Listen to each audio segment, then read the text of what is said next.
The Arosa podcast is brought to you by Triumph Protective Coatings, which is a flooring company specializing in concrete polish, epoxy flooring systems, micro cement, and self leveling concrete. They speak Spanish and they offer awesome customer service. And you could reach them on Instagram, Triumph underscore coatings. Looking them up on Facebook, Triumph Protective Coatings. You can email them, triumphprotectivecoatings@gmail.com. You can call them or text them at 666-436-4702. And if you use promo code ARROWSUP, you get 15% off on your next flooring project. So reach out to them, and they will take care of all your flooring needs. Welcome to the Urza Podcast. On this episode, we have David with us. We get into the reach of sports throughout culture, and it's inspired by what we saw in the World Series with Ice Cube being able to present or start off Game 2 with a performance that got everybody excited, and the Yankees followed up with Fat Joe. Just the reach the sports has. We got into other things that have reach. But before I throw it to that conversation, I wanted to give everybody just the key little things of what we're looking at in terms of sports right now. First, in the NFL, Week 9, we are at the halfway point officially. And here are a few things that we know for sure. What we know for sure through 9 weeks is the following. First, the Saints were the frauds of the beginning. Everybody got excited. They won the first 2 games. Everybody was like, "Whoa, the Saints!" The Saints are 2-7. They've lost 7 in a row since starting 2-0. That's what we know. The Falcons are the team in the NFC South. They're pretty good. Their offense is good enough. They're 3-0 on the road, which is surprising for a dome team, but they've gotten it done. 6-3, they lead that division. The NFC North is the better version of the NFC South, of the NFC West. Sorry. We get everybody's 500 or better. The Bears are last 4-4, and that's a team with good weapons, promising quarterback, bad head coach, mediocre defense. And it's a team that will get better, you would assume, as Caleb gets better and as they're able to build around that team and around him. The question mark for them is the coach. The Packers lose to the Lions. The Lions look to be the class of the NFC. The Packers and Vikings are both good teams. The Vikings beat the Colts today in a snooze fest of a game. But the Vikings are okay. They're fine. But they got Sam Darnold. And the Packers are fine. They're good. They're just not good enough. And that's really where we're at with the NFC in terms of that division. In the West, it's a fire. The Seahawks are probably the good bad team in the NFC. They play well against the bad teams and against teams that are to their level or higher. They get shellacked. They lose in overtime to the Rams in their last place. The Niners are the team that is possibly the sleeping giant. 4-4 off the bye week next week versus the Bucs. CMC's coming back. Greenlaw will coming back soon. And then, the Niners have been active in the trade deadline in years past. Maybe they get active by Tuesday. We'll see. But they're the sleeping giant that could wake up. The Cardinals are frisky. The Rams are frisky. And the NFC West is a worse version of the NFC North, where everyone's competitive, everyone's tough, but no one has separated themselves. The Lions have separated themselves from everybody else. They're 7-1. They're cruising. They look like world beaters. They look like the prohibitive favorite in the NFC. Although I think the Niners will have something to say about that when it's all said and done. In the East, we have the Giants, who are the worst team in the NFC. And I know what you're saying. What about Carolina? What about the Saints? I think the Giants might be worse. I think the Giants might be a worse team than those guys. They just look awful. They play awful football. With the Panthers, at least you can say, there's lack of talent. The Giants have some talent. The Panthers have nothing. So you almost like give them the pass in that sense. The Saints have been a mess for a while. But the Giants, you just expect more from the Giants. So maybe that's why I think they're worse. The Cowboys are a complete mess. 3-5. They lose today. You get Dak in the sideline with another episode of lip reading gate, where he says we suck with an expletive in the middle of all that. And yeah, they suck. He's right. We agree, Dak. You guys suck. 3-5, and things aren't looking great for the Dallas Cowboys as they host the Eagles next week, and the Eagles, with all the turmoil, with all the crazy Nick Sirianni stuff, they're 6-2. They're winning games. They won 4 straight. Saquon just hurdles backwards, and the Eagles are just getting it done, man. And it's not as bad as what it was last year where they were winning. Everybody was like, yeah, but this team, I don't believe it. This year, there's more question marks on Jalen Hurts, where I think this year we're like, I don't know if he's good, but they're winning. Nick Sirianni might be gone at the end of the year, but the Eagles are 6-2. The best story in the entire NFC, the Commanders of Washington, 7-2. They won 3 straight. Jane Daniels coming off of this impressive game last week where they win in dramatic fashion. Hail Mary at the end. And today they go to the Meadowlands, take care of business versus the Giants, and they win 27-22. And just getting the job done. That's 7-2. And they're probably going to win the division or make the playoffs. And it's not what we thought was going to happen. So that's where we're at in the NFC. In the AFC South, Jaguars, Titans, both teams are awful football teams to watch. The Jaguars are probably going to fire the coach at the end of the season. And another guy to come in to see what he can do with Ty Law. And Ty Law is, I'm a Niner fan, so I get this. And I get why you would probably roll your eyes as I say this.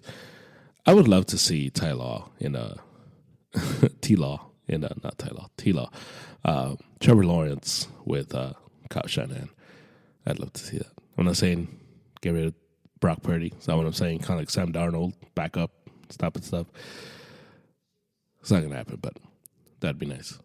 Giants are completely an awful team to watch play football. They beat the Patriots today in overtime in a game where May look good, and May might just be good. He just on a crappy Pats team, and the question becomes, do we trust the Pats to build around May? I don't. But Drake May's a good player, and he looks like a good quarterback, but he's on a bad team. And the Titans are a bad team, and there's not much else to say. The Colts are a bad team as well, 4-5. Flacco can galvanize guys for a little bit, but it's Joe Flacco, and he's old. Richardson's situation does not look good, especially coming off of the tap-out game. Just does not look good for them.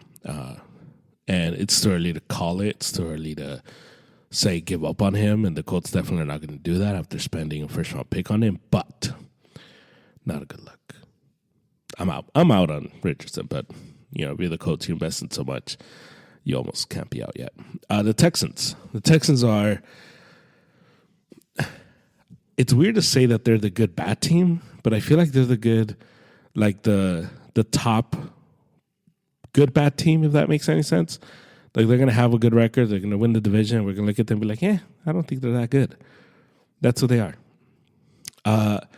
In the AFC North, the Browns are just the Browns again. The Bengals are like the Niners, sleeping giant, and they can be a big threat over the next few weeks. We'll see. The Ravens are the team that we have to take serious in the regular season, but they are the team that we are now like, well, show us in January that you can do this, and wake us up in January, Baltimore. And the Steelers are like the Texans. I get they're winning. I get it. I know the record. I've seen the games. I just don't think they're that good. And I think when it comes to playing teams that are better, I just don't think they're going to be able to keep up.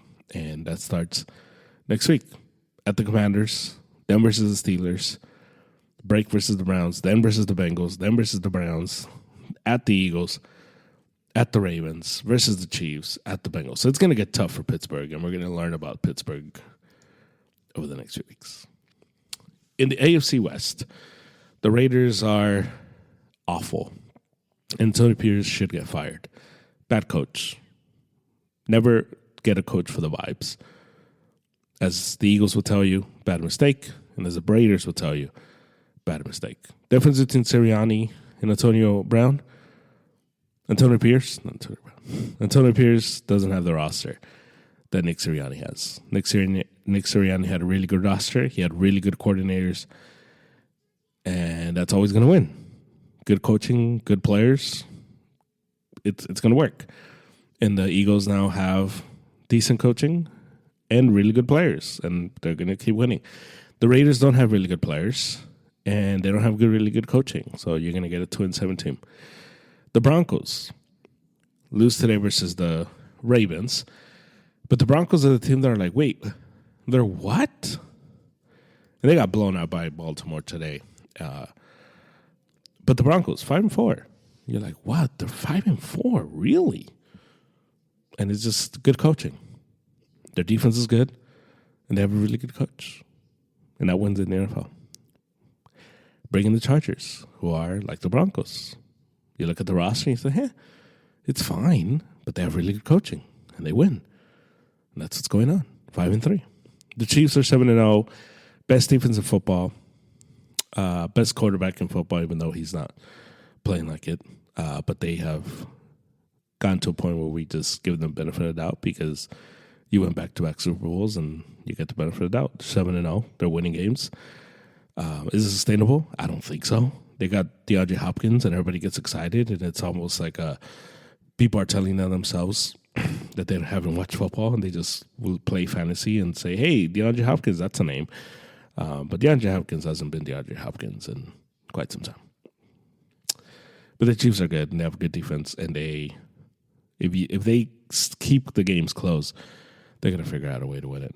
And that's why the only way I think you can beat this team right now is by exposing their defense and scoring in bunches and forcing the Chiefs to play high tempo, fast, and score a bunch of points. I don't think they could do that. They have been saying this for 2 years now. So their defense is that good, doesn't allow it to happen. So we'll never know. Patriots, 2-7. Drake May, like him. Mayo, Gerard Mayo, don't like him. Don't think he's a good coach. Don't think that's going to work out. I don't trust this team to build around Drake May. I don't trust this team to do what's right. I don't trust this team to spend money and bring in the right free agents. And I don't trust Gerard Mayo to come up with a good game plan. That's where I'm at with the Pits. But they'll get a high draft pick and maybe get good players. Dolphins. They need a new coach. Mike McDaniel is clearly in this Spags role, probably. Great coordinator. Awesome football mind. Maybe head coaching's not for him. The Dolphins are 2-6, and they look as predictable as a team can look. They don't bring the fear into anybody. They have enough players, and their scheme is good enough where they can go toe-to-toe with, like, the Bills today, hang with the Cardinals. But then they do stupid stuff, and that comes down to coaching. And I think Mike McDaniel's better served as a super-duper coordinator like Spags, as opposed to being a head coach. The Jets are a mess, and it's a weird team because you could tell me they're going to rattle off 4 straight wins and be at 7-6 and be in the mix, and I'll believe you. Or you could tell me they're going to fall off and beat the Jets, and I'll believe that too.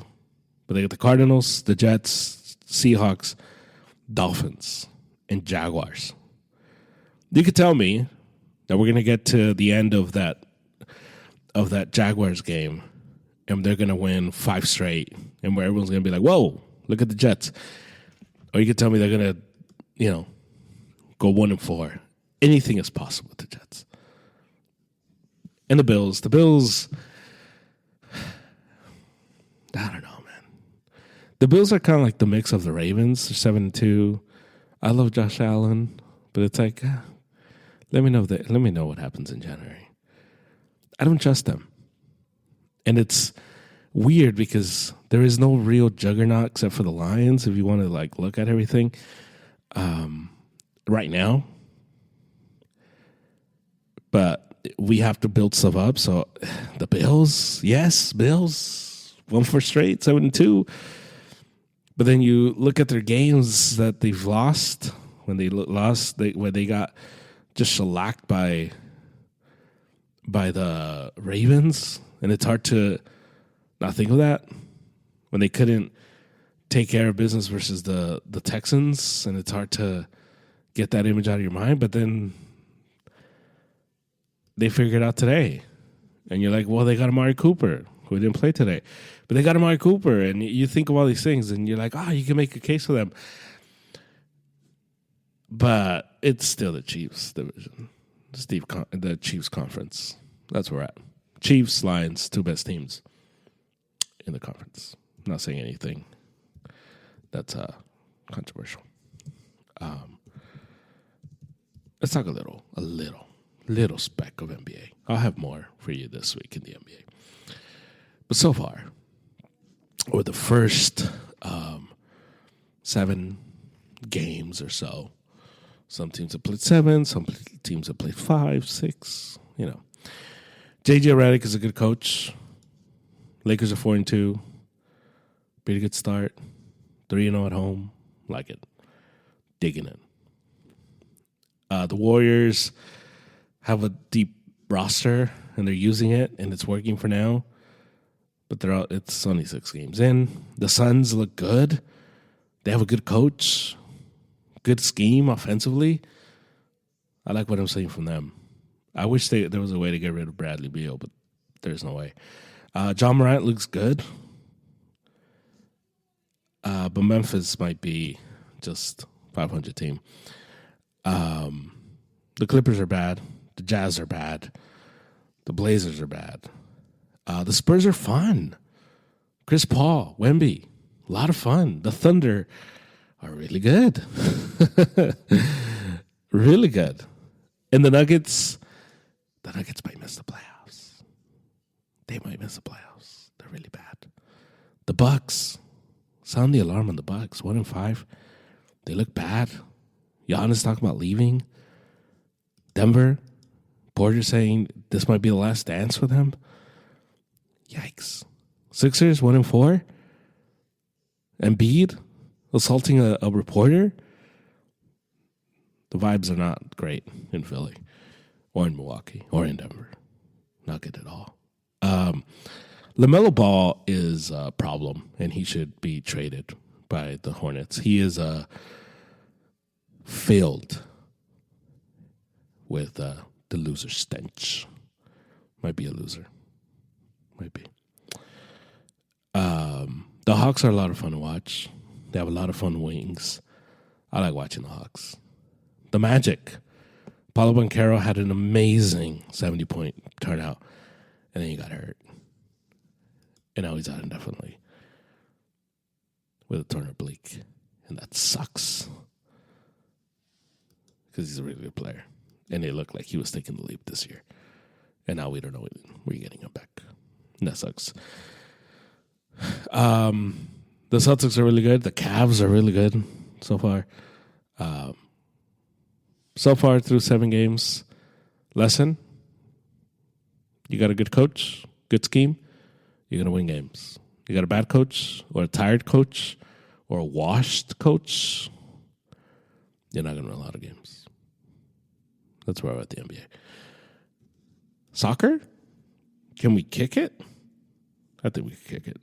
We can kick it a little bit. Let's kick it. Man U, my beloved Man U, fires Ten Hag. Man U cheers. We're really happy. We win in the Cordoba game. 5-2 versus Leicester City. The vibes are great. Man United, Chelsea 1-1. But Man United showed heart. Still 1-1. Wish we could have gotten the 3 points. We're way behind. We're 13th in the table. 12 points. Not great. And our new manager hopefully can salvage something for us.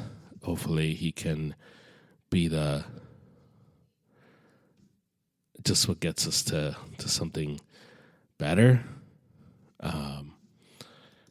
And because honestly, we have no other option. No other option besides getting better. And Man U went after Ruben Amorim, Portuguese guy who was in Sporting and did a great job there. Van Nistelrooy has been the interim coach for a while for these last 2 games, and we'll see when Amorim comes in. And so Sporting Lisbon got the 9.2 million in order to get him in. And so we'll see when it happens. I think he won't take over until after the next international break, which is like November 24th or something like that. And Van Nistelrooy will be the guy. Hopefully Van Nistelrooy stays. But I'm all in on Ruben Amorim, mainly because he's not Ten Hag. I was done. I was sick of Ten Hag. Liverpool is playing really good football right now. And they are just clicking, and it seems like they were... it's weird to call it tired because they had such a great matchup and such a great, just a great thing going with Klopp, with Jurgen Klopp, but it just seemed like they needed a new voice in there, and they got it, and they're playing great.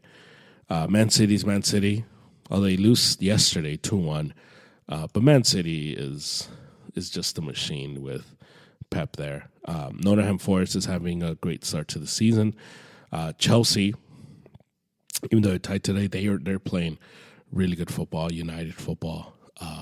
They look like a team, and that was the big question from me, whether they're going to be a team. Arsenal, we're kind of waiting for them to wake up. We thought they were going to be better, but they have just been very disappointing so far this season, as well as Tottenham. Tottenham has been very...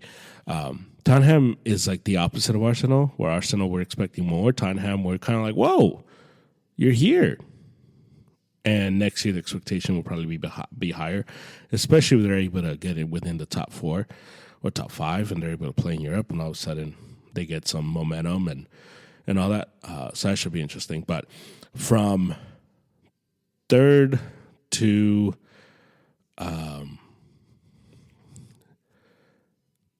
10th, 4 points are separating those teams.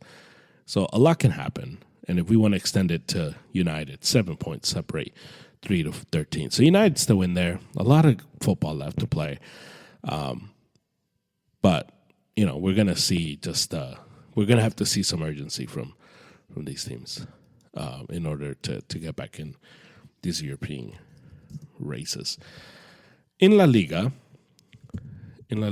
table, we have the Real Madrid game that got postponed due to rain and all that, and they haven't announced when they'll play that game. But so that's going to be one that's going to hang because Real Madrid will have a game. But Barcelona is playing great football. They have yet to lose. They've yet to draw. They've 11 wins, 0 draws, 1 loss, 33 points, 9 clear of Real Madrid with that game in question. But they're playing great. They beat Real Madrid handily in El Clásico. And Flick has Barcelona humming right now. So that's where we're at with them. So that's where we're at with sports. Just a little update where we're at. Tomorrow, Monday Night Football, Chiefs, Bucks. We'll see how that one turns out. But that's where we're at. So enjoy the conversation I had with David. And talk to you later. Here we go.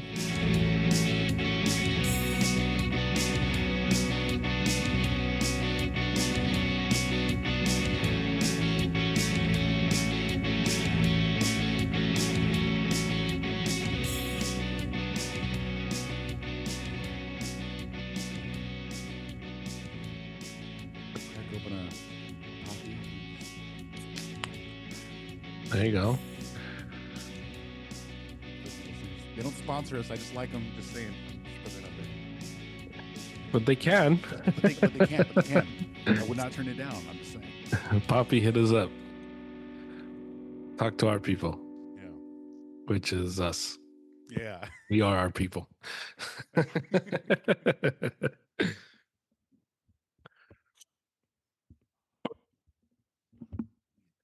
this mic. Okay. All right.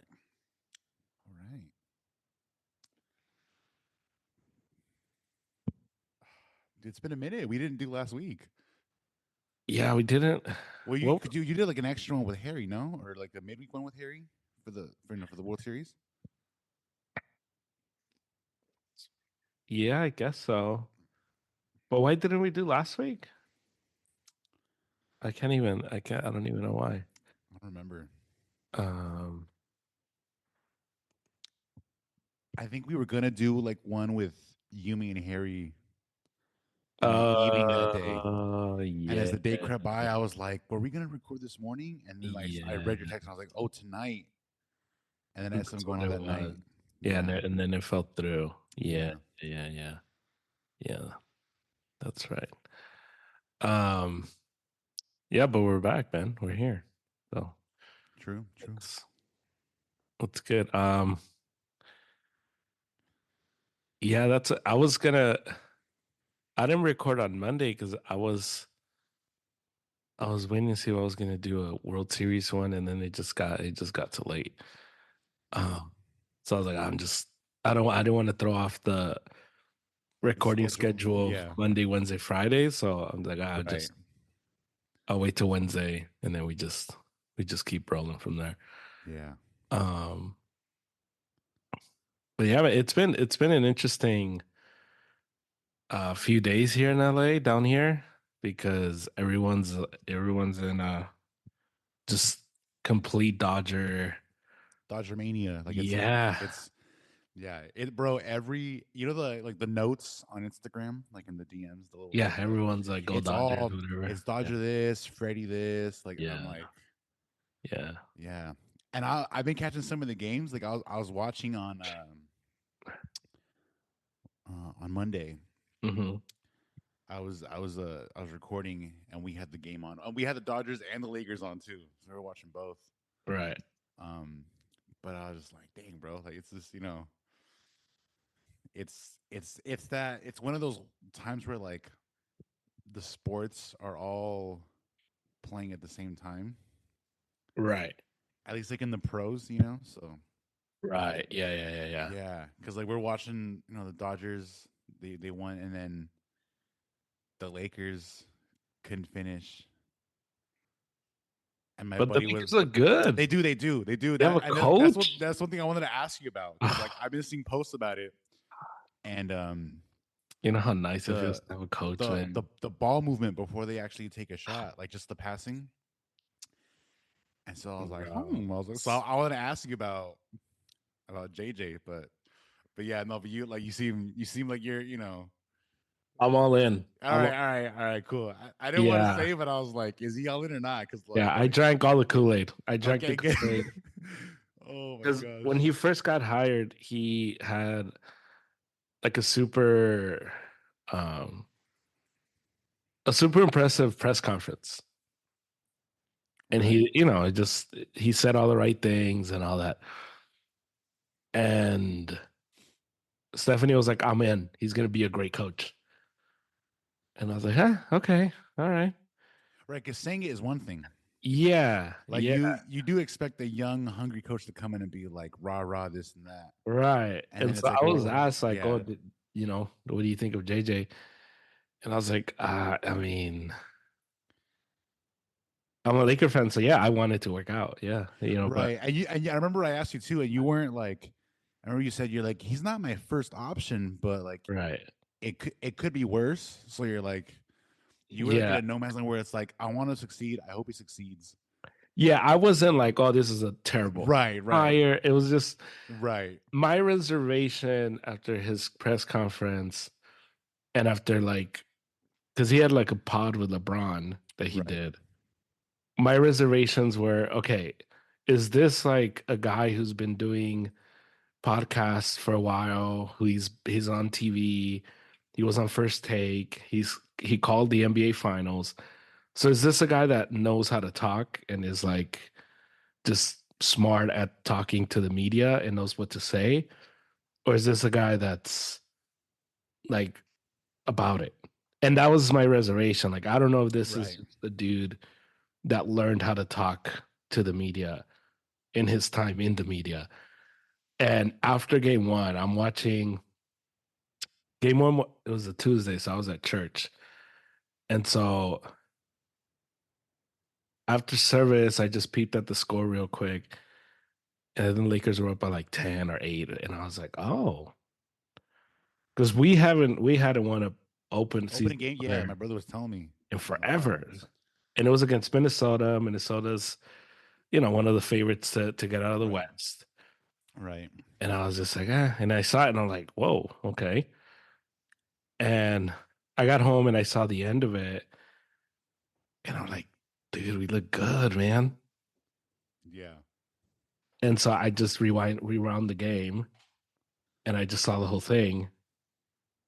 And I'm watching it and first midway through the first quarter, Stephanie's like dozing off asleep. And I nudge her. I'm like, okay, we got our guy. I'm all in on JJ. It was like 7 minutes left in the first quarter.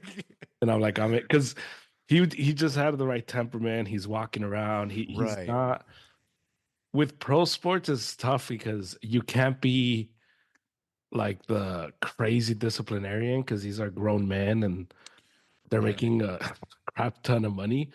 So yeah, you can't just be like Nick Saban berating these dudes, right, right. and you also can't be like Darvin Ham last year, just like with your hand in your pocket. In your It's pocket, like, and you're losing. You're like, is this guy gonna say anything or right. like, Yeah. Like, yeah, dude, yeah, you couldn't do something about this, right. actually. Like he got on LeBron's face this last game. He was like, "What are you doing?" And I was like, Yes. "Good, Yes. good."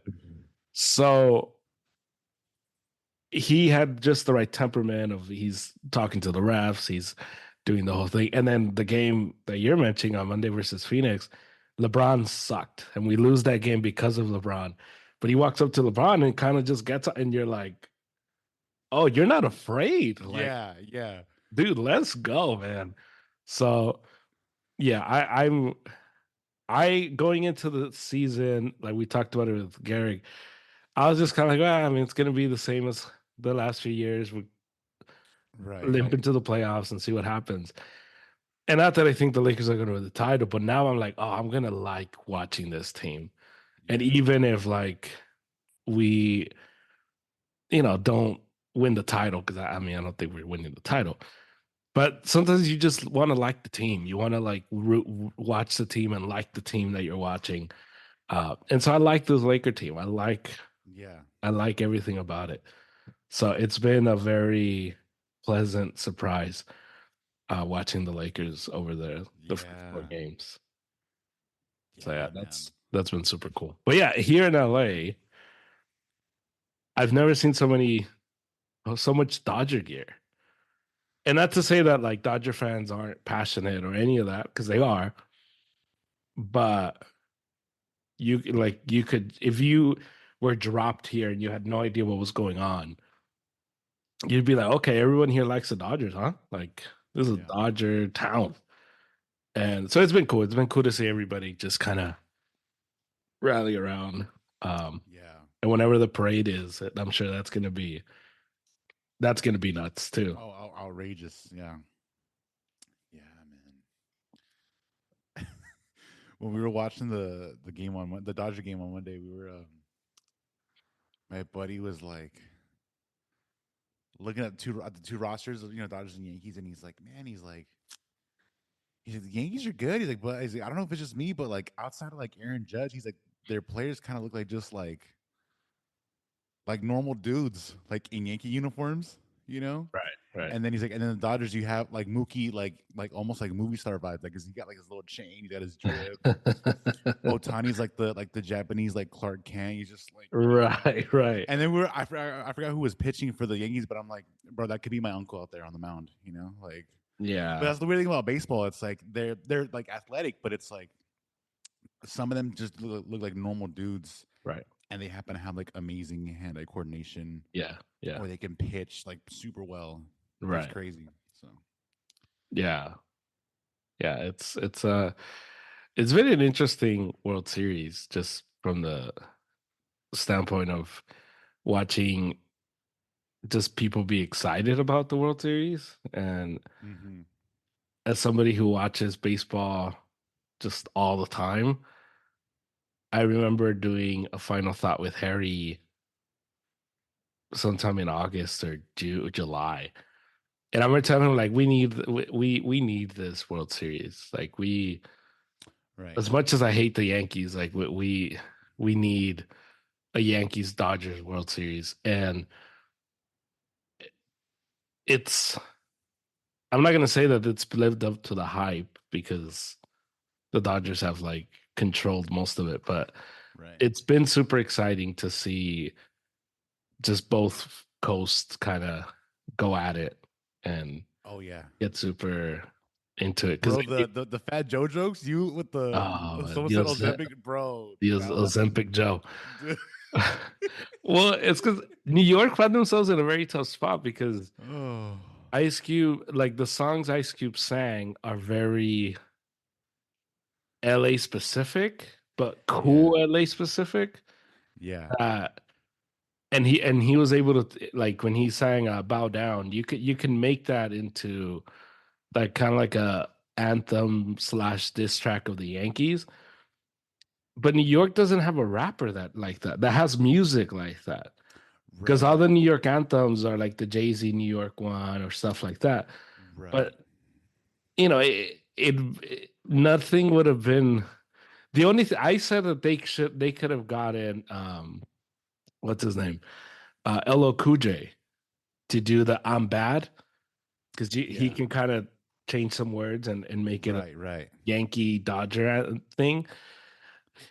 But they went Fat Joe, and I was like, oh, okay. Like lean back, and I guess like But Yeah. like, Well, who do you think they could have gotten? Like, what New York rapper could have like done a better job than? I It's just it's tough. funny, yeah, because like with the New York guys, and I've talked about like friends. I've talked about this with friends, but like the New York rappers, it's a very like cerebral, very lyrical, and it's not always as Yeah, like flamboyant and almost like aggressive with a lot of bravado. There are guys that do that, but it might not be specifically a song about New York, you know, yeah, versus like bro, like Ice Cube and NWA, that whole era was like we are from here, and that yet, and it's yeah, you know, so it's yeah. Because different. even Kendrick, it's a very LA. Yeah, yeah, and it's Yeah, in your face, you know. yeah, And yeah. so But in a very, because it's different. Because you get the Atlanta guys who are in your face Atlanta, but it's a very uh not to get anybody from Atlanta upset, but it's not it's a very like I don't know what the word is. Just a very it's not cool. It's not a okay, cool in your face. Like the LA stuff is it's a cool. It's a vibe and it's a right, thing. Um yeah, and bro, there was an interview I saw with the game mhm, with Talib Kweli, right. and he's like LA guys are different, bro. And he includes himself. He's like, and I'm one of them. He's like, but with LA guys, he's like, bro, like it's LA or die, and that shows in the music, Yeah. and it's like, Yeah, because it just would have been tough. It would have been tough to yeah, once the Dodgers brought out Ice Cube, which I'm glad they did that and they didn't do Kendrick, because Ice Cube I think represents like LA throughout, yeah, where Kendrick is the flavor of the month, the type of thing. Like he's hot right now, and right, right. um Well, also like the last time Dodgers won the World Series was like in the 81, I think. 88. Yeah, so it's like NWA was like late 80s, early 90s. So it's Yeah, like it's yeah, yeah. But I but also almost like like all like old reliable kind of vibes. yeah, You because know, because Kendrick would have they could do Kendrick and he can do like Not Like Us and stuff like that, and everybody gets like pumped, and that would have been cool too.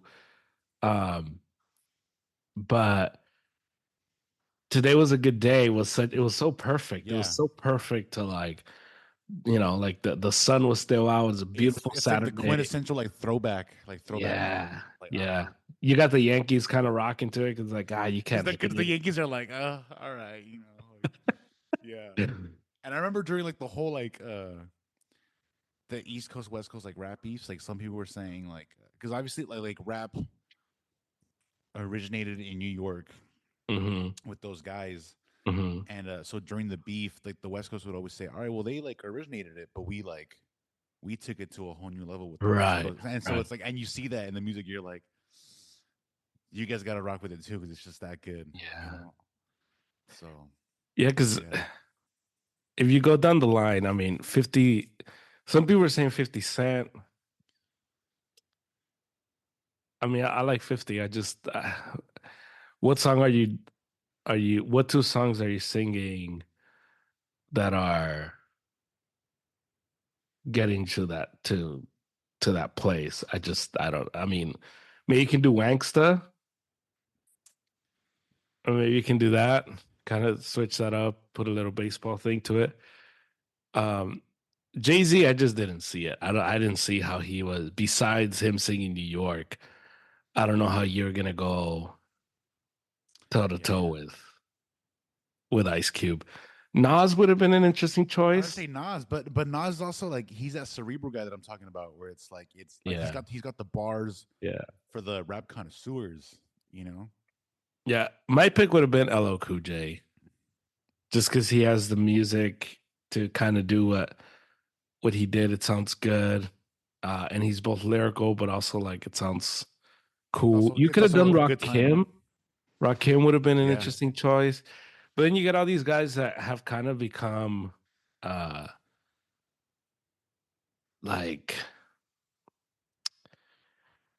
underground, Yeah, I was gonna say too because Ice you Cube, know, like because Ice Cube is still in he, culture. bro, he did movies too. Like he had a whole Yeah. arc after being a rapper. He's Yeah. managed to stay in the limelight Yeah. all Yeah. this time. Yeah, because that's what makes it tough. Because So when you see Ice Cube, you're like, oh yeah, like bro, he just like put out a song a while ago too, like a new song. yeah, Versus because like the New and then York it guys, just like, stretches. yeah, like bro, all the movies that you saw of him, like bro, I didn't know Ice Cube rapped until I was older because I remember him from movies as a kid. Are we there yet? Yeah. Yeah, and all that stuff, you know. Um, versus like Rakim, it's like, oh, you guys dragged him like out of like whatever basement he's in, like just like that's Yeah. like it's like they're Yeah, not out, because they're not out on a Tuesday, double I cheeked up, you know what I mean? So like, I I remember when I worked at Starbucks, um, they were talking about who the best rappers, and I was like, well, I like Rakim, I like Ghostface Killer, and they're just like, who? yeah, I was about to say And I you was like just like, you threw some names at them. They were like, "What are you talking about?"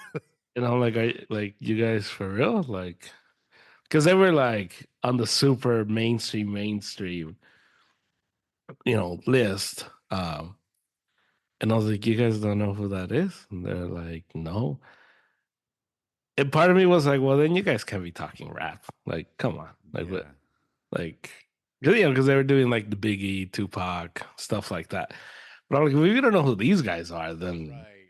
then I mean, I don't know. But yeah, I think it would have been tough to kind of you get Rakim and it would have been like, the 500 rap heads in Yankee Stadium that would have been like, oh, it's Rakim. And Yeah. everybody else would have been like, what? Wait, Who? who is this? Like, yeah. Damn. A tribe called West, like I would have been excited for it, but everybody else would have been like, "What is going on?" Yeah.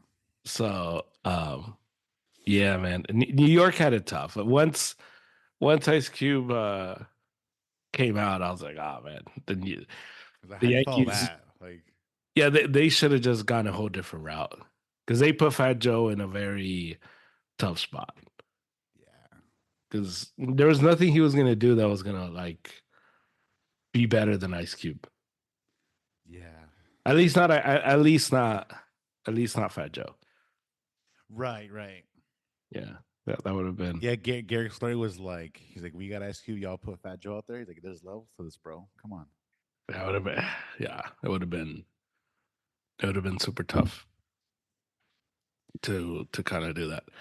Um, it's interesting the connection between sports and music and the intersection, right, Yeah, of it because you get these high high publicized moments and high coverage moments in sports, and you can't have them without music. And it's just interesting, just that whole dynamic of um, the relationship between the two. That you yeah, get musicians who want to be athletes, the athletes want to be musicians, and that's always been very interesting to me how both of these things intersect, especially in every city because every city is different. Because in a place like New York, the baseball player, New York is a Yankee town, and so you get all these guys that are all in on like Yankee baseball, and you'll like get these rappers from New York who have real opinions on baseball. You're like, oh, you're watching like day to day. right. And here in LA, you get the rappers who have real opinions on like basketball because it's a Laker town. So it's just interesting how it kind of goes like from city to city, and you have like real opinions on dudes. Um, and that's always been very interesting to me, just the relationship between music and sports. Yeah. Also, I remember seeing like Snoop Dogg has like little football leagues for kids. So he's Mm. like from a very young age, like he was always just I think he's like a Steelers is the main team because that's what we saw growing up. But like he's got Yeah. teams all over, and it's gotten to the point where like he's seeing kids that were in his leagues go to the NFL as adults, and he's like, oh yeah, I remember so and so when he used to play for us and blah blah blah. And so yeah, there's a big amount of like involvement between the two. Yeah. Yeah, and I think that's what makes it like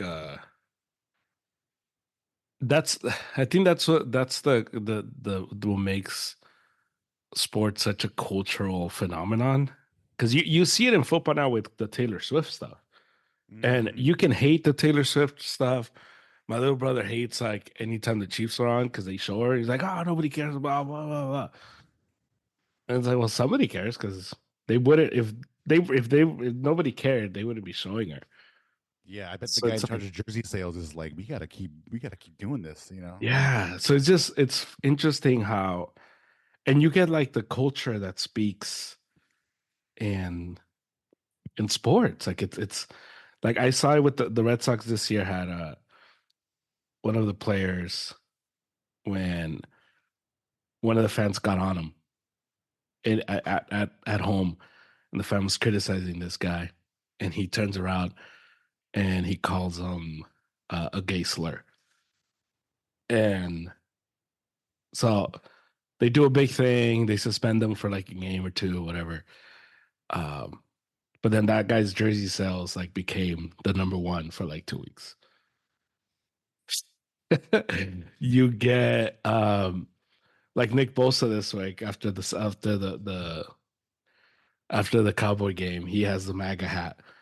And now his jersey sells one of the highest selling jerseys. Right, So right. it's funny how like sports kind of like the culture is there and sports kind of sometimes like There's takes like there's like ebb and flow between like the yeah. two moments. Yeah, Yeah, and it's funny because out of sports is right there with movies and music in terms of stuff that matters, you know, in terms of like in terms of the world, a result, whoever wins the World Series doesn't change the world all that much. Because it's just sports. And it's not like we're talking about like fixing world hunger or anything like that. right, right, But it right. is interesting how it kind of just it's It lives seeps it on. seeps into the fabric of like society a little bit, Yeah. because then like let's say something happens in sports, right? Someone's gonna buy stuff based Mhm. on how they feel because of that, or like an artist might put like lyrics in a song, Right. like oh, like balling like so and so, and you're like oh, like and someone might hear that and be like, what are they talking about? And then you check it out, and Mhm. you're like, oh, that guy's a great, Mhm. that guy's sacking quarterbacks left and right. Oh, okay, oh, that's what he's talking about. Right on, let me Right. check that out. You know what is like that in TV shows that now I know? Star Wars. Oh, like Star Wars is it's in other stuff because it's not like a Yes, Star Wars lives on like the original Star Wars, like the right, right, right. first films, lives on in these shows because of the references. That '70s show, That 70s show, Seinfeld, yeah, The Office, yeah. like you get these shows where, and I didn't realize this until after I watched the films, the Star Wars films, and now I began to see it everywhere, and I'm like, oh dang, like anybody that's made a show, that's made a movie, that's the influence right there. Like that's the Right, direct line of influence right. that it's just there. Like, Yeah, and so it's interesting. How I Met Your Mother's filled with that. Uh, yeah, yeah. so it's just interesting to see how Lingo and that's language kind of as well, like Bizarro Jerry. right, That's like a comics. That's like a Superman thing.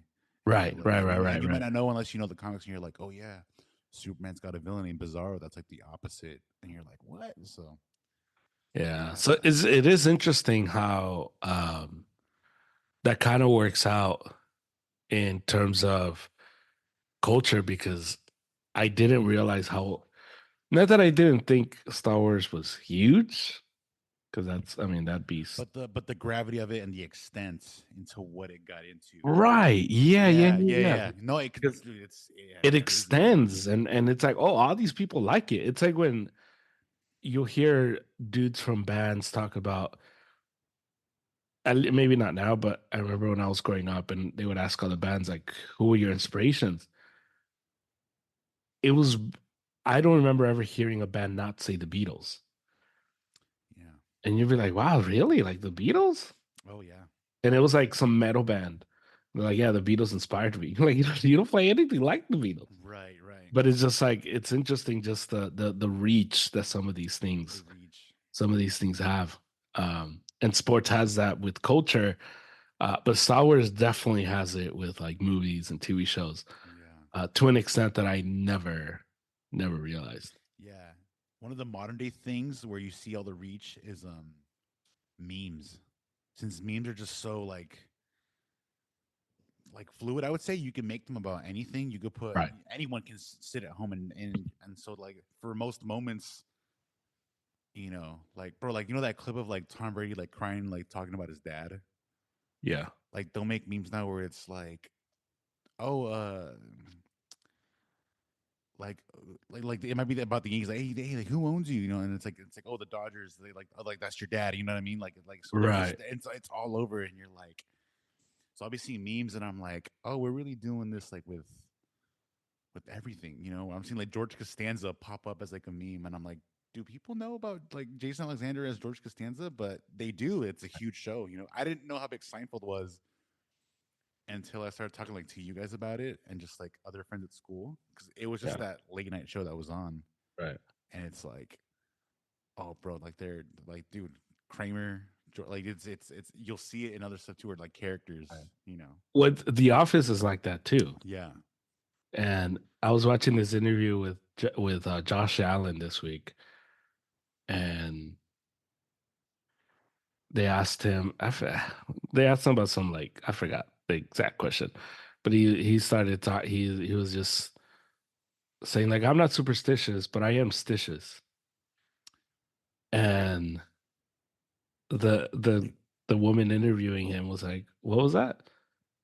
Oh, she didn't know. She didn't Yeah, get and it. he's like, It's an Office reference." But we were, I was like the Leo GIF. They're You're like, yeah, yeah, yeah, yeah. You're um, Once Upon a Time in Hollywood. You're like, I know what you're talking about. Like, right, yeah. So it's yeah, just, it is interesting because you do hear that it's a language on, like, oh man, that person's gonna become a meme. Like yeah. Jordan Jordan crying. when he was crying, and then he was at the The Kobe Kobe thing, and movie. he was Yeah, crying again. He's like, oh, now I'm gonna have to be a meme again, and it's just like it's so in depth, bro. just ingrained in our culture to do that. And GIFs are now part of it too, with texting Right. Yeah. Oh, yeah.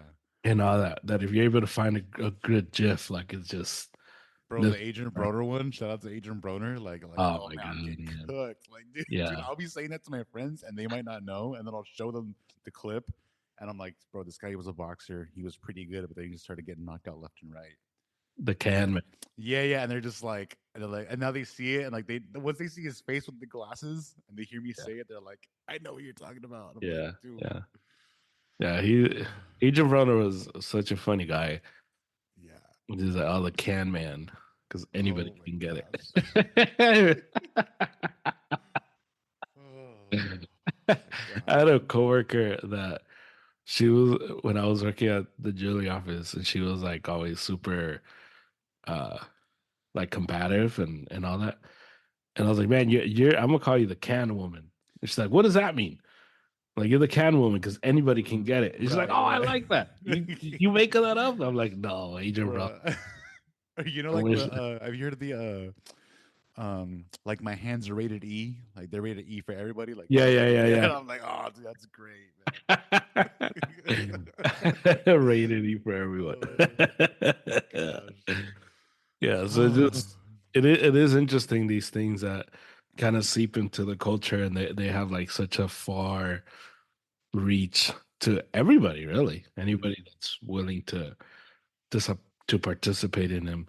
Um, but yeah, watching this World Series, it's a good reminder of, like, man, like, you're dealing with cities, and that's where I think sports becomes super cool because they take on the role of a city. They take on the fabric of a city, and that's what's cool because you can't imagine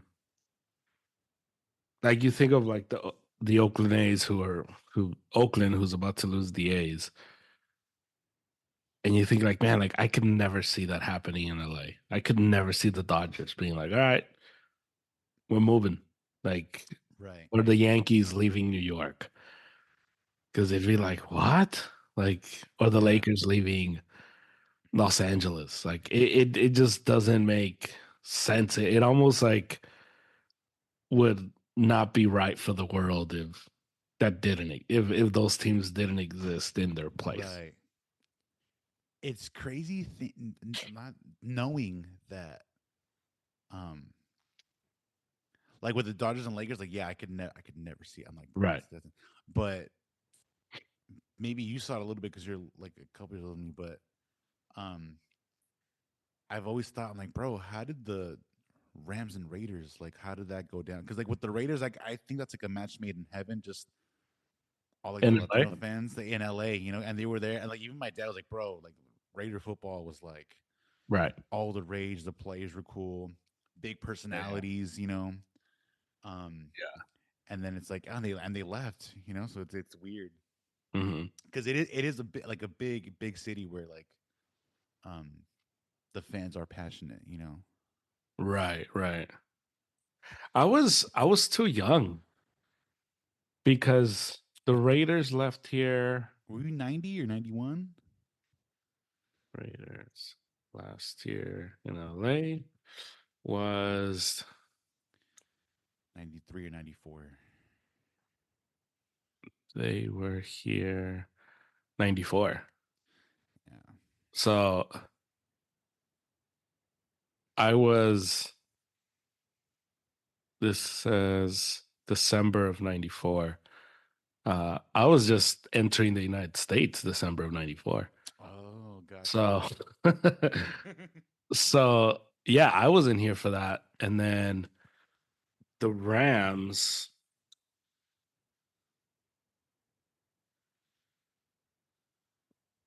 they were here 2015, um 16? till yeah, they left in 94 as well. So they both left LA 94. The Rams came back in 2016. 16. Okay. Um but yeah, so by the time I was aware of football, which was before was in 1996. By then, there was no football team in here, and it was like a whole different story. Yeah. So you had a lot of so that's how I was able to watch a lot of 49er games Right. because at the time Fox was showing exclusively NFC. CBS would show the Raiders or the Chargers. And so I was watching a lot of 49er games. And that's how I became a 49er fan. I So mean, it's I was by the time I was aware of football, by the time I was in LA, uh, they were gone.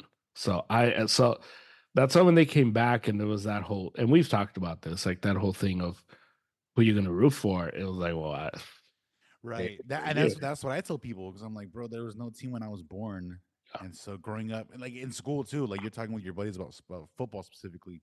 right, It was a plethora of teams. Man, I had friends that were like Browns fans, Jet fans, right, Broncos, all kinds. My brother was a Packers fan up until he deserted them. And right. it was just like, yeah, you usually see Chargers and Niners typically, maybe some Raiders too. But yeah, you could always have these wild card teams where it's like, oh yeah, I'm a Seahawks fan, or like you're like, oh, all right, cool. Right. Well, you get the whole Snoop Dogg thing where he's Yeah, he grew up. He saw Mean Joe Green on TV, and he's yeah, like, and and he to this day a diehard Steelers fan, yeah, and he's one of the many dudes that just like reps LA to the end. And even that Right. guy is Yeah. like, well, my team's the Steelers. Like, I don't know what you want from me. Yeah. Do you remember something happened with gosh, Eric Dickerson, right? The running back? Right. Something happened with like I don't know if I guess he and the Rams like weren't cool. There was some kind of beef at some point after he was done playing for them. Yeah. But when the Rams came back, um I can't remember the exact story, but like I think Dickerson wanted to be like on the sideline or like was Oh, in yes. yeah, and like the Yeah. Rams were like, oh, like we're not like no, we don't do that. Like we're not cool with him kind of vibe. Yeah. But they would let Snoop go, and then Snoop was like, I'm not even really a fan of your team. Yeah, I'm from like the LA area. He's like, but I'm a Steelers fan, bro. He's like, you're not gonna. Yeah, he's like, that's your like your legend. That's your Hall of Famer. That guy, most rushing yards in a single season. Is you're not gonna let him like come and rep you guys? And he's Yeah. like, and then people were like, oh, that's right. Snoop is a Steelers fan. Like, yeah. Like, oh, that's weird. So You know, you know what's tough too is because I saw this with the Lakers, and it's sometimes rough to see teams not treat their legends right yeah, because it's just like, what are you guys doing, man? Like you're gonna alienate Eric Dickerson, like, and I'm not by no means a Rams fan, but it's just like, dude, like, do what's right. Come on, like, right. There has to let be the a guy be in level the where sideline. there's just respect. You know. Like, Yeah, yeah. because I saw this with the Lakers and Jerry West. Mm, And just the Lakers were like the way they handled that Jerry West thing, and even when he died, it was just super like cold and like it was just like if he was just some random guy. And the Lakers are typically good at like honoring and remembering, but it's just like you guys suck, man. yeah. Like you guys should get like applauded for all the love you guys showed Kobe, but you guys should get criticized for all the stupid stuff you guys did to Jerry West. Like Jerry West was like a legend and he built But he's the logo. He's the guy. Like he like yeah, but not only that, not only is he your legend as a basketball player, he's your legend as an architect. He's the guy that brought in yeah. Shaq. He's the guy that brought in Kobe. He's the one that gifted you Pau Gasol. Like Yeah. the five Kobe titles are because of him. He brought in Phil Jackson, but because he just was like, yeah, I don't think it's a good look for the coach to date the owner's daughter. You're gonna just like be like, screw that guy? Like, come on. As a Laker fan, that's it's an embarrassing thing, and it's not talked about enough. I don't think, and they don't get enough Yeah. crap for it because it's LA, and so it's just, people want to keep it moving. But that thing is very like I'm like, man, you got like you can't do that to Jerry West. Like the Clippers had a whole thing where they had like a reserve chair, and it's like this is Jerry's seat, and it's just always going to be Jerry's seat. And I'm like, how are the Clippers like showing more respect and honoring Jerry West more than us? How does that happen? Like, what the hell are we doing? Like, it just Yeah. yeah, it just doesn't. It just. But yeah, the Eric Dickerson stuff is like super. It's super weird. It's weird when teams do that. It's weird when teams like get super strange about their legends and stuff like that. Yeah. Because the Niners went through a moment like that. The Niners for a while before, so after Harbaugh, and it was like Chip Kelly, and it was Jim Tomsula, I was gonna say, yeah, the Chip leading Kelly, and then you had the era of Kyle. You had these moments of where the team alienated the legends, the Jerry Rice, Montana, all these guys. And when Kyle and John Lynch took over, the first thing they did is like invite all those guys back. And so now if you just go like on 40 on Twitter or you watch a 49er game the last few years, you see like Jerry Rice is at every game. You right, see right, like Frank Gore, you see Patrick Willis, you see like all these 49er dudes are just like right. there and they're dapping up Purdy and the guys. And It's like, yeah, that's what it should be. Like these guys played for you. Like it should be just, dude, you have, 2 free tickets. A lot of them brought you titles, bro. It's like, come on, like Yeah. Like yeah, you get 2 free tickets for the rest of your life. Like if you can make it to the stadium, bro, free food and drinks and just you're our guys. Like we'll take care of you. Like like come on. Like what are we doing? So man. yeah, it's super weird how they went through that uh with Eric Dickerson there. Yeah. It's It's strange. almost like they wanted to cash in on like some of the clout that like a celebrity like Snoop Dogg brings just because he's like a household name. Right. And it's like especially with today, I feel like some of these Rams fans might not even know who Eric Dickerson is, you know. But they definitely know Snoop because Snoop is like doing Yeah. like Corona commercials, like he's like LA Right. staple as well. Yeah. But no, yeah, Yeah. for And tickets, with the whatever. Rams and places like that, it's also weird though because as we're talking about Dickerson, it's made me realize, yeah, I don't have a lot of conversations about Marshall Falk. And he's like Christian McCaffrey before Christian McCaffrey Right, right. for the Rams. Like, and he's better Christian McCaffrey. Like Marshall Falk was the man. Yeah. And I never hear like Rams fans like Hold them up like talking that. Yeah. or even like at a game, I don't ever see like, oh, the honorary captain for the Rams today, Marshall Falk or Torrey Holt or Isaac Bruce Right. or Kurt Warner. So it's probably or Aeneas Williams. Like it's probably weird for the Rams because you do get this pocket of guys that played out their entire career in St. Louis, and it's like They're left what? behind. They're just kind of like, Yeah, and they won a Super Bowl in St. Louis, yeah. and they were the greatest show on turf in St. Louis, but they have no root here in LA, and it's like who do those guys belong to? Like technically the Rams, but like it's a weird thing because if I had grown up watching Marshall Falk, I like would have jerseys like jerseys Yeah, and dude. you get what I'm saying? Like it's just some Yeah, bro. My, weird my my homie Jacob, bro. LT. LT this, LT that. He loves, exactly. and it's like It's a weird thing. It's a weird, and I think the Chargers do a good job of like including LT right, and all right, that. right. Yeah, But like you're saying, it's crazy because it's like you wouldn't think of the Chargers as this like premier team.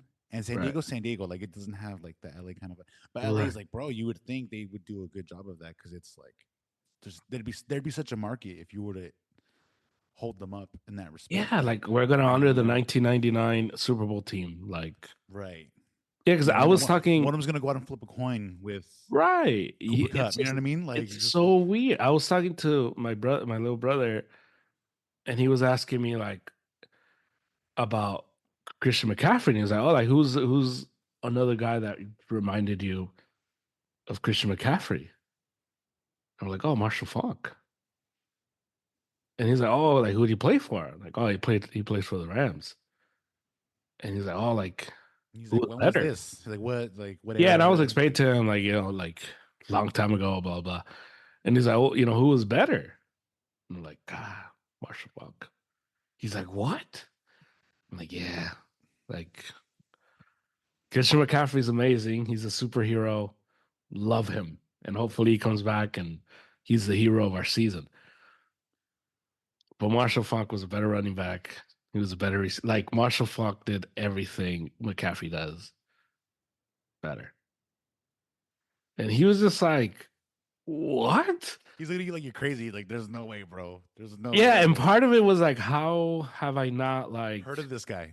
Yeah. like, and and that's when it hit me like, you're right. Like, I have not heard of him either. Like, that's so crazy. Like, Because I was telling him about, that when I was growing up, he was the number one pick. Like Marshall Falk, if you had Marshall Falk, you like won fantasy football because he just was super durable and just did everything. And he's like, "Oh, did you hate him?" I'm like, "Oh, I couldn't stand him growing up because he killed us. He always killed us." He was a big factor in games. And so it's weird. It's a weird thing to see how Yeah. um, that team has kind of died because you don't hear that anymore. You don't hear the greatest show on turf anymore.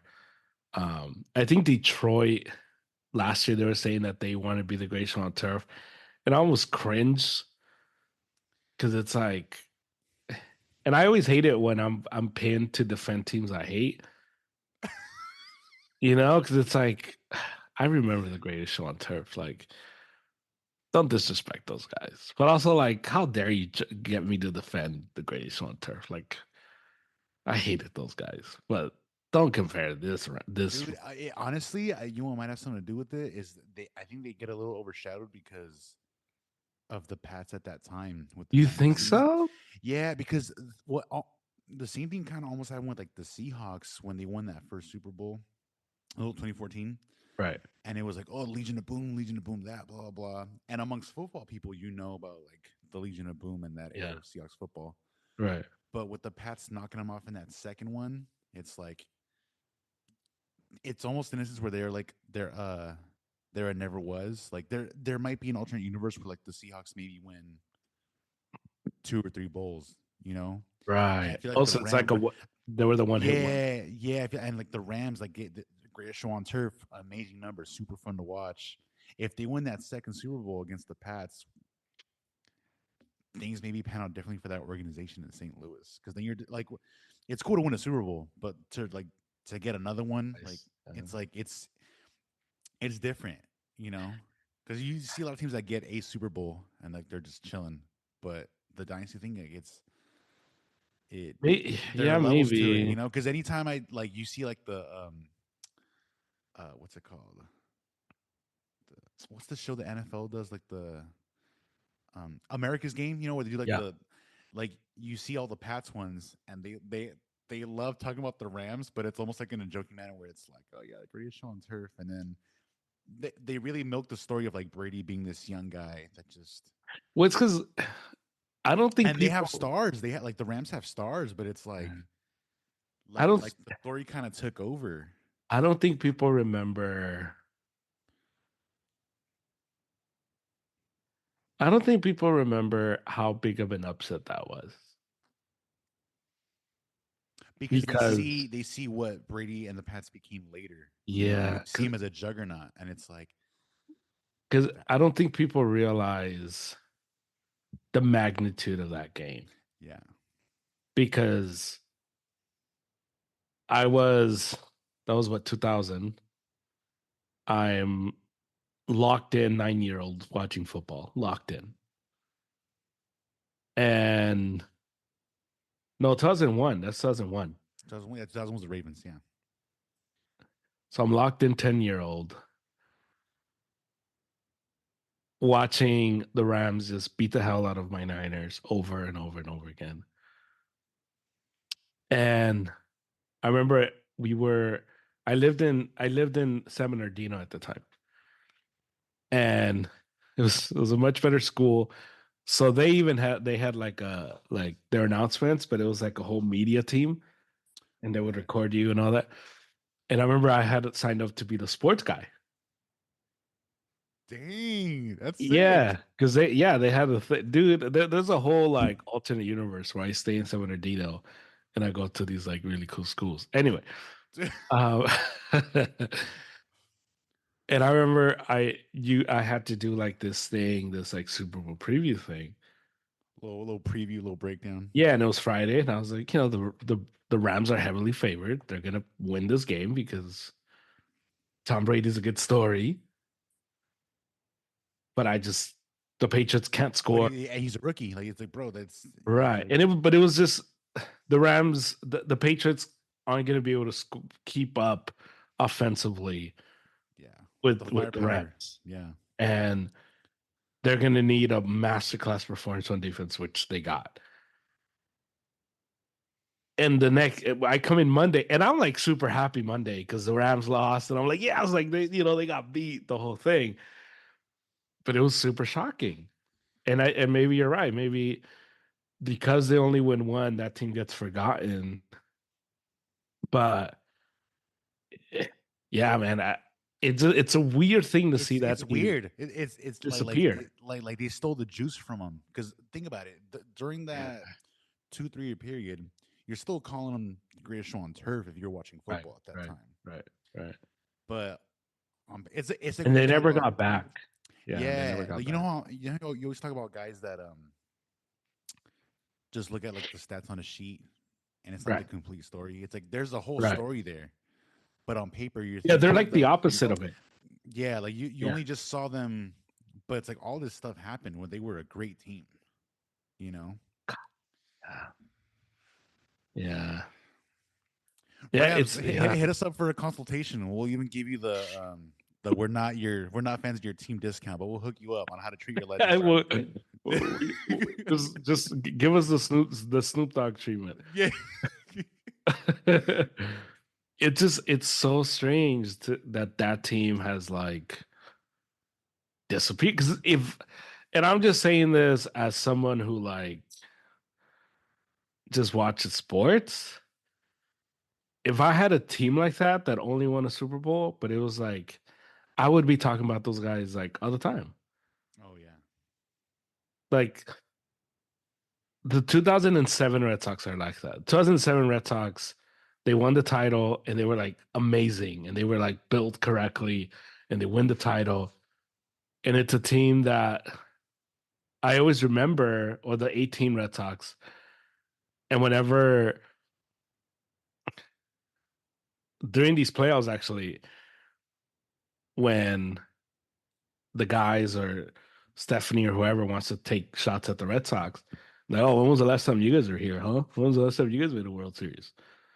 And it's like 2018. We kicked your butt 4-1. Like it was not that long ago. Or during the World Series, they showed like a Max Muncy hitting a walk-off home run in Game 3 versus the Red Sox. And Stephanie looked over to me like, "Oh, yeah." And I'm like, "Oh yeah, do you want to know what happened after?" You know that's a moment in time, right? Like that's Like like that's one game. Why don't they show what happened the next two games? It's just like, but it's just, and there is none of that for that team. And I think it's probably a mixture of both. Like it happened in St. Louis. Those guys stayed in St. Louis, and they only won one Super Bowl, and that's probably because I think LA claims or they take that title, right? Like when the Rams, they say that that's part of their, which it is. It's part of their right, history. right. Yeah, like So the they'll say they have two organization. Super Bowls, right? Yeah, Not one. yeah. Let's say. It's crazy when teams move and like with their the locations in the history because I didn't know the Rams were originally like from Cleveland, I think, or something like that. And I was like, "What? Like, what are you talking about?" Rams fans always talk about how they're originally from LA, and then it's like, no, they started in Cleveland, Yeah, moved to LA, and then, um, and it's like yeah, they do The claim that too. Chargers were actually like from LA. Right. Yeah, and then they went to San Diego. You know. Well, it's like the Clippers thing. The Clippers Yeah, was originated in LA, left San Diego, came back to LA, and the Lakers are the ones who came from Minnesota. Like in tech, yeah, the Clippers are the yeah. The other day, my mom asked, she's like, when were the was the Lakers organization like founded?" And I have like a cap, that says it has the year on it, and I was like 1948, and she's like 48, and I was like, oh yeah, that was also they were in Minneapolis at the time. That's why they're called the Lakers. There's so many lakes over there. right. That's you know. Yeah, so they do claim the Super Bowl in 2000. Mm, So they got two Super Bowls, but screw that team, huh? Like they don't even mention that team. bro, It's so weird. It's a weird thing. invite them out to a game, bro. slide in those DMs. Hey Marshall, come hang out, bro. Just some light, you know. Like next year would be the 25th anniversary of that Super Bowl team. Have a thing. Have a Dude, patch. have him out for a coin toss, bro. Yeah, on the jersey, you know, something Have a like, patch. Yeah. dude. I Harry and I Yeah. will do this with baseball. It's so crazy how these leagues like don't know how to market. Oh yeah. Well, it's like you said, like with the podcasting thing, like they're like giant pods that are just like they suck, you know. And it's like, how is this big? And it's like you guys are like multi-million dollar, like billionaire like organizations, and you're paying someone to do marketing, and no one's honing in on this. Like, come on, Yeah. man. Yeah. Just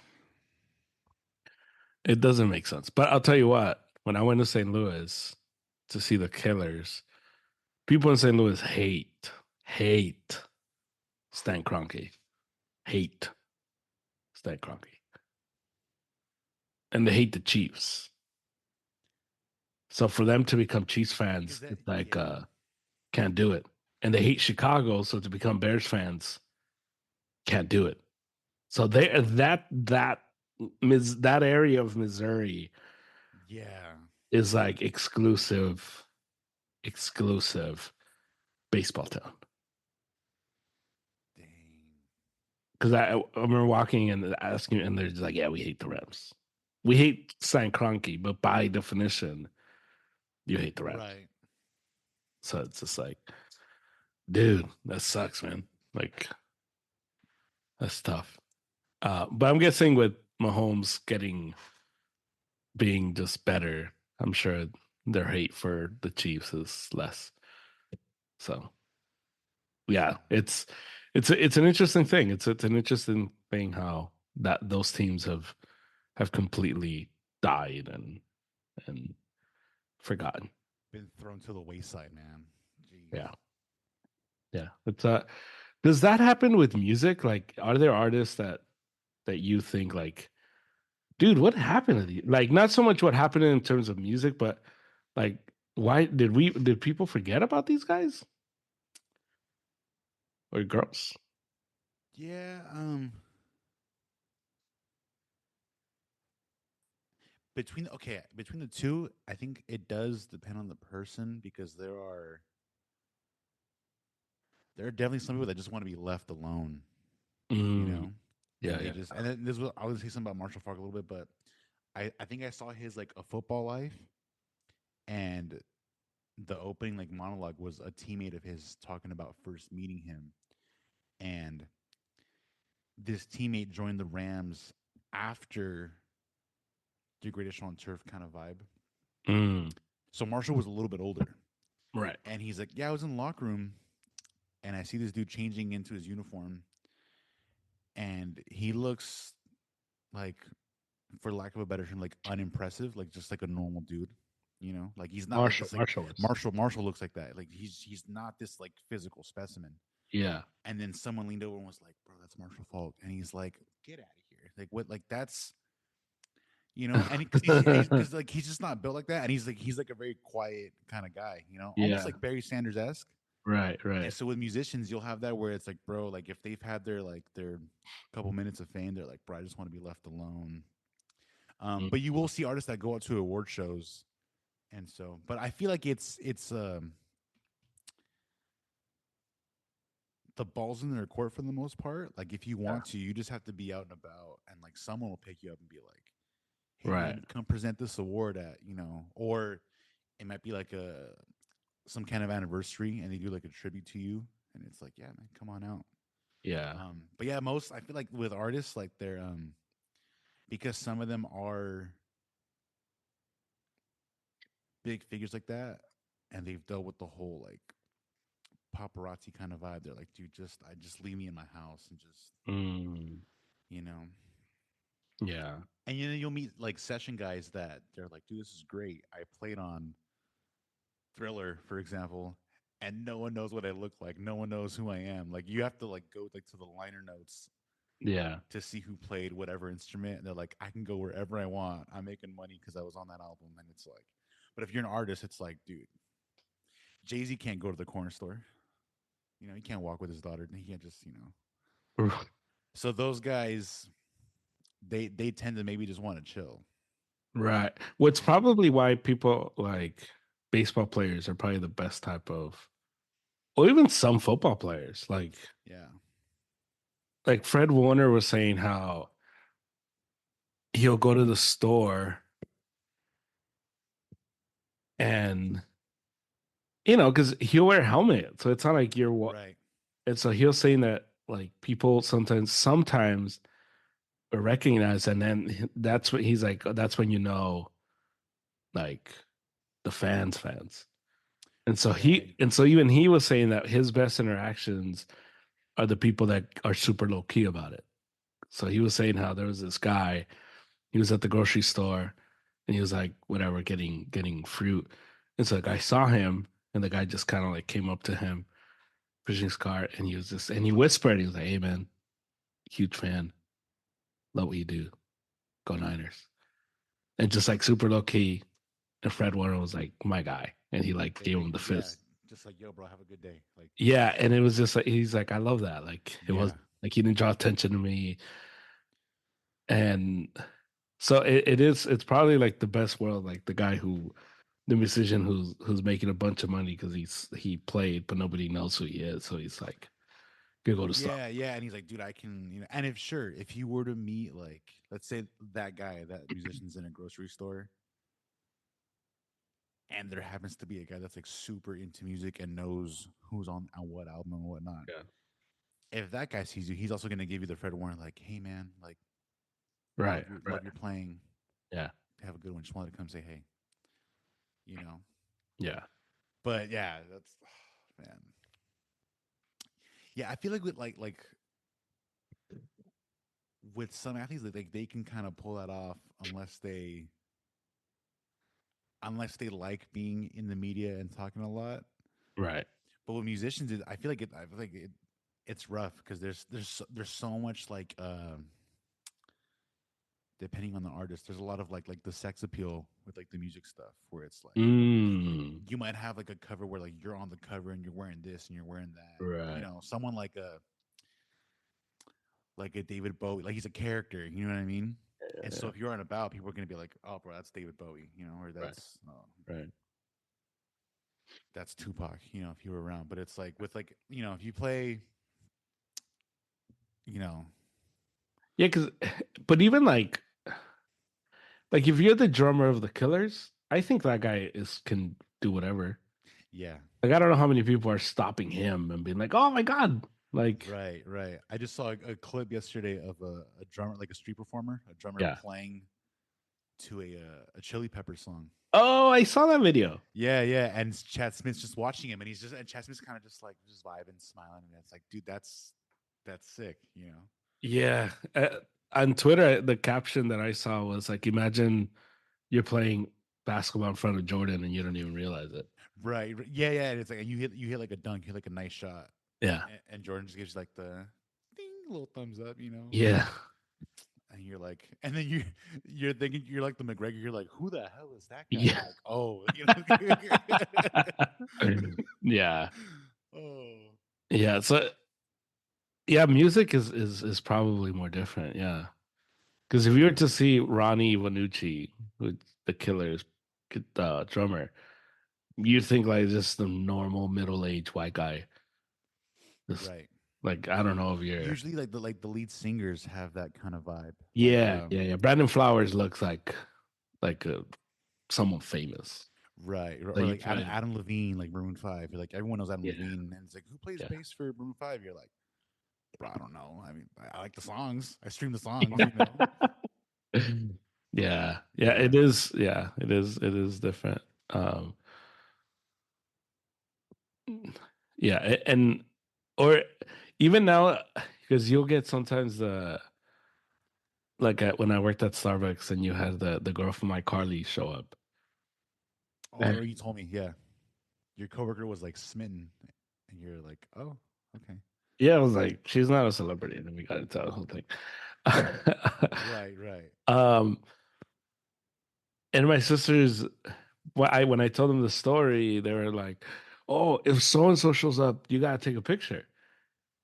And I'm like, first of all, I don't know who the hell that is. Second of all, No. I I don't know what they look like. Like who?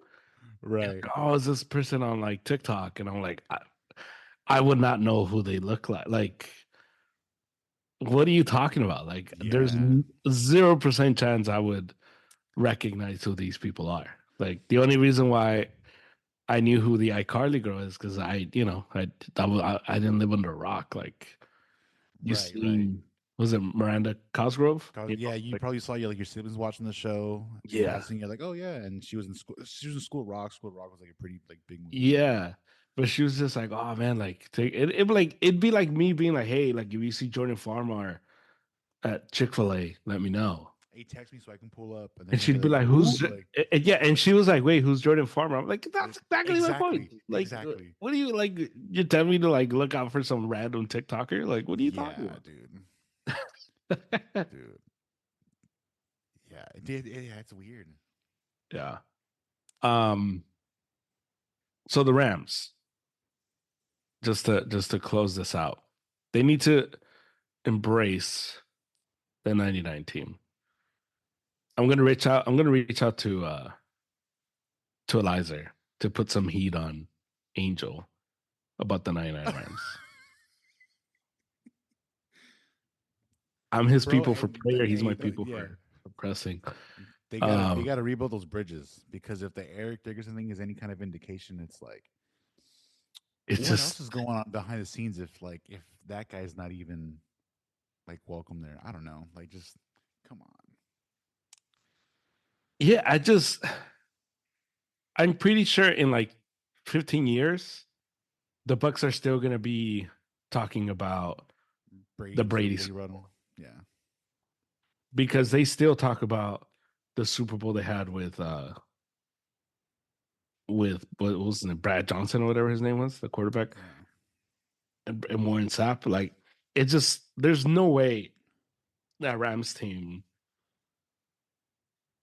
should go unnoticed like that. Yeah. And I'm not a Rams fan, but just as a sports fan, it just what do we do? Makes Like, sense. Do it. what are you guys doing? Yeah, yeah, it's weird. Do you have a final thought? Final thought. Hmm.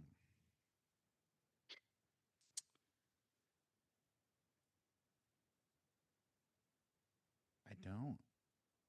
No, you good? Yeah, I'm good. I have. Nothing has like nothing's made me make this face like the Russell Yeah, Westbrook like so. yeah. Uh, What about my you? final thought. I know you got something. Yeah. I don't know if you saw this, but you had some lunatics at the Yankee game yesterday rip Oh yeah. the ball out of Mookie's hand, Mookie's glove. So I didn't see the play live because I was driving to church, and so I didn't see it. I had no idea what had happened, Right, right. and so I get home. Stephanie's been sick, and I get home, and I'm kind of just like checking in, like how you doing, how you feeling, blah blah. And I'm like, hey, how was the game? Like, was it just because the score was like 11-4, and I was like, was it just like the Yankees just went off? Like it was just like, and she's like, yeah. So I was like, all right, cool, like. And so, like, I rewatched the highlights and stuff, but I was like, I don't have to do like a crazy deep dive. If this is just like it was just a blow up.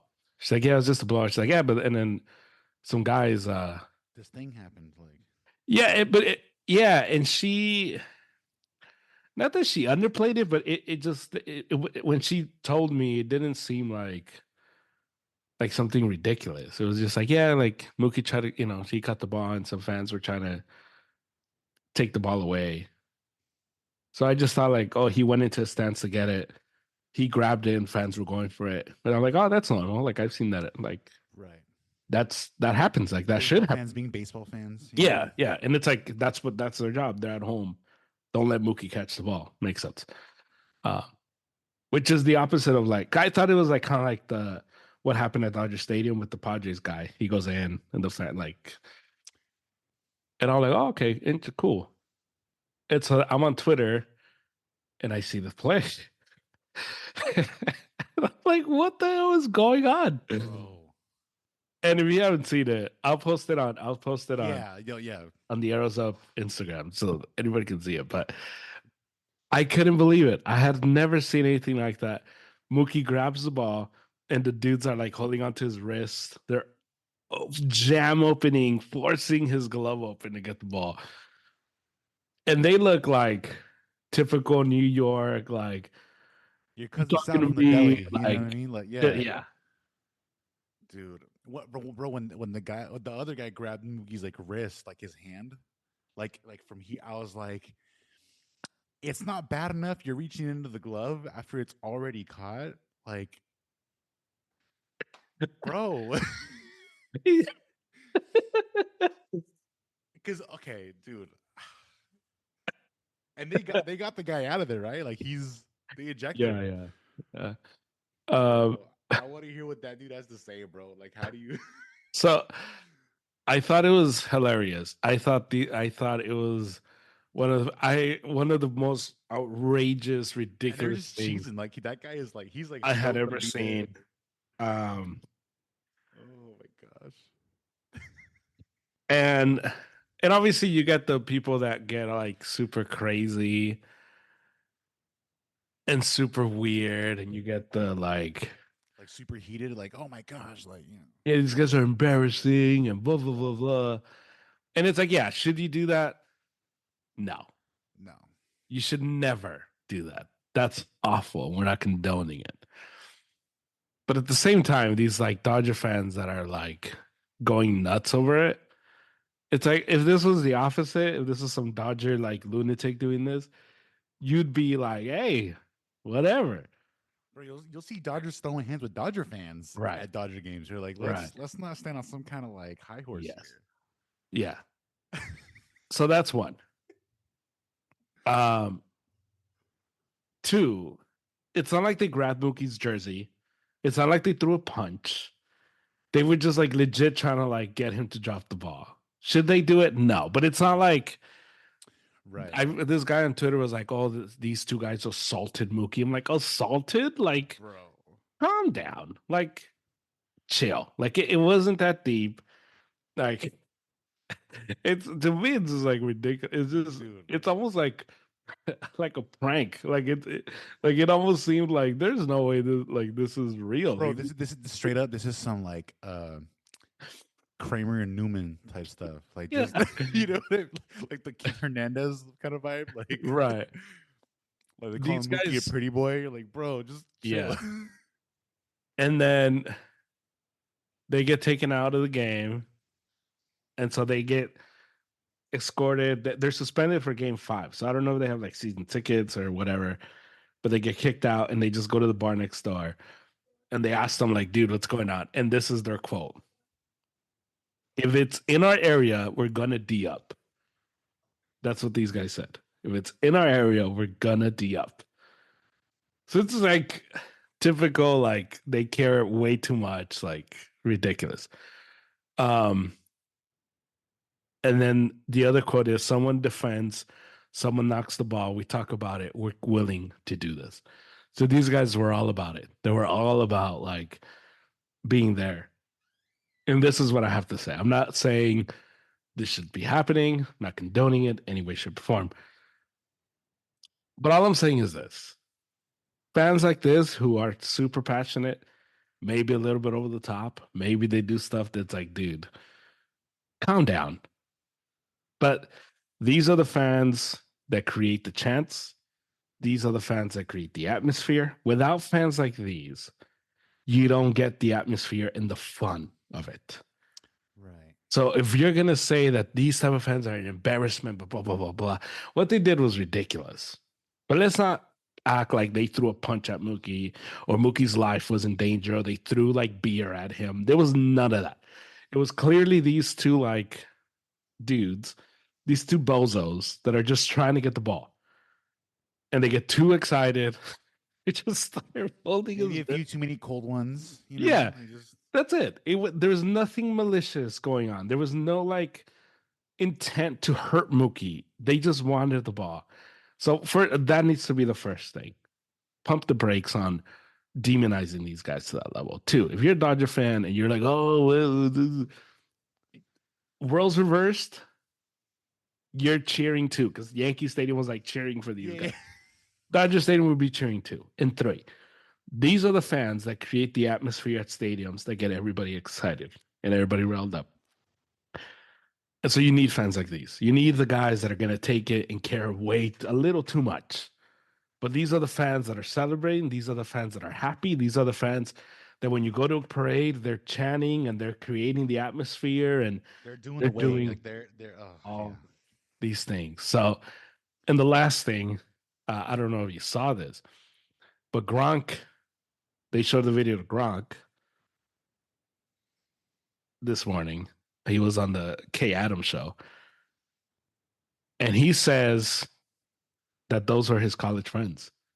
The guys that did that were his college Oh, really? So it's one of those like, yeah, that adds up. Of course they are. And so, and this is what Gronk says, quote, he is a beauty, talking about his friend. The guy that's like trying to get the ball out of the glove. Yeah, the glove. He is a beauty. I just want to say congratulations for shining when your moment came. That's Gronk. And of course, this guy is like Gronk's college friend. Dude. There was nothing malicious. It was all fun. Mookie didn't get hurt. Like, I saw this guy was like, oh, this is like privilege. And it's like, dude, shut the hell up, bro. Like, he didn't throw a punch. Like, Mookie, like, was obviously visibly, like, frustrated. And like, dude, like, get off me. Right. Like, they're losing. And it's like, but it wasn't like he threw a punch. I would understand had he thrown a punch or dropped beer or threw him like a cup. Right. Understood. These two bozos just wanted the baseball. So my final thought is shout out to all the fans that care a little too much, that celebrate a little too much, get a little carried away sometimes, but it's always fun. It's always good. I'm the guy who's watching the Niners at home and I do the Kittle celebration. I'm jumping like you need that. It's sports. Let's enjoy it. Let's live a little bit. But I saw that I can't anytime I watch that video and I can't stop laughing just because it's so ridiculous. It's so like such a sketch, like Key and Peele type of thing where you're just like, is this for real? Like you guys like legit just like we're trying to take the ball away from him like that. And so yeah. It's so good. I'm gonna have to check out that Gronk clip. I haven't seen that. Oh my gosh. Here, I'll share with you on Twitter. But yeah, man, that's my final thought. And so if the Dodgers play tonight, I think the Yankees win tonight. I think this goes to 6, and I think the Dodgers close it out on Friday night. That's what I think. But yeah. Do you have anything to plug? November 2nd, Humdinger Brewery. Mm-hmm. Tickets are in the link in bio for my band. Check that out. There you go. And shout out to our guy, Garrick. He was on Power 106 this week. He was. Shout out to him. So follow him as well and support our boy who's recovering from the ACL pretty good. Yeah. I might see him tomorrow, I think. So yeah. He'll be hobbling around. Yeah. So shout out to him and shout out to you. So I'll talk to you later on. Mm-hmm. All right. That's the pod. Thank you to David. Thank you to Angel. Thank you to Triumph. I'll talk to you again on Wednesday with Christian Worldview Wednesdays. That's back. So talk to you then. Enjoy your week. Enjoy your Monday. And hopefully your teams If you're rooting for my teams, hopefully we have the same interest. Hopefully they're doing great. And if we don't have the same interest, we're still luck to you. Shout out to the Dodgers for winning the World Series. I'll have a pod with Harry that will drop on Wednesday, actually. Bonus pod Wednesday, where we close out the MLB season, put a bow on it, and he'll get to gloat that his Dodgers won the World Series. So that's coming up on Wednesday. So I'll talk to you then. Until next time, for the Arrows Up Podcast, you can listen to us anywhere you get your pods. So please rate, review, and subscribe. And you can follow us on Instagram, the Arrows Up Instagram, at Arrows Up, YouTube, the Arrows Up YouTube channel. And yeah, so I'll talk to you later. Have a good one. Hala Madrid. Viva la Máquina. Glory, glory, Man United. Let's go, Lakers. And even though it's a bye week, CMC's coming back. I think the Niners are back, baby. Bang, bang. Niner gang. The Arrows Up Podcast was brought to you by Triumph Protective Coatings. You can find Triumph Protective Coatings on Instagram, Triumph_Coatings. You can call them or text them 626-436-4702. They offer awesome customer service and they do amazing work. So reach out to them for your next project, and if you use promo code ARROWSUP, you get 15% off your next order. So reach out to them, they'll take care of you. Triumph Protective Coatings.